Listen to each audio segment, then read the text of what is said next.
কিভাবে কালেকশন কইরা দিবি?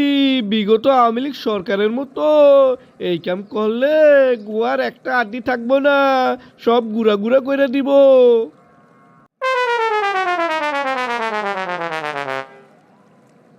এই চলতু, কি প্রচারণা ঠিক মতো চলতেছে নাকি? মানুষকে আঙ্গু ভোট দিব রে? ওই নেতা, ভোট দিব না মানে ভোট দিব কাগরে? আঙ্গু ছাড়া কেউ আছে নাকি? আপনি চিন্তাই কইরেন না। আমারটা মনে হয় 100% ভোট পাইয়া আপনি জয়যুক্ত হবেন। ওই বেটা, অনেকে দি জরিপ করে কইতাছে আঙ্গু নাকি পাশ করার সম্ভাবনা কম। এই লইয়া তো খুবই টেনশনে আছি রে। ওই নেতা, এই সকল জরিপে কান দিয়েন না। নেতা, আমি যেখানেই ভোট চাইতাম যাই, সকলেই কয় আপনারে ভোট দিব। এই মার্কা ছাড়া কি কোনো মার্কা আছে নাকি? আপনি একেবারেই টেনশন করেন না। এই বেটা, টেনশন আমি করতাম চাই না রে। তগবগল আইলে মনে হয় আমি প্রধানমন্ত্রী হয়ে যাবো গা।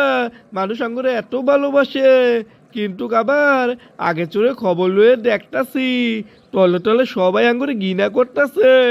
ব্যাপারটাই কেন জানি বুঝতে পারতাছি না আমরা। ও নেতা, এসব বিষয় লইয়া বেশি ভাববেন না। মানুষ আপনারে কনফিডেন্স হারা করার লাগিয়া আগে শুনে এসব কথা কয়। আপনি চিন্তা করেন না, আমরা সকল ভোট কালেকশন করে দিব না আপনারে। ওই কিভাবে কালেকশন কইরা দিবি? বিগত আওয়ামী লীগ সরকারের মতো এই কাম করলে গোয়ার একটা আড্ডি থাকবো না, সব গুড়া গুড়া কইরা দিব। এমনি ভোট না করলে আপনি পাশ করবেন, গুড়ার ডিম করবেন। মানুষ তো আপনারা ভোট দিব না দিব না, একেবারে 0% ভোট পাইবেন, 0%।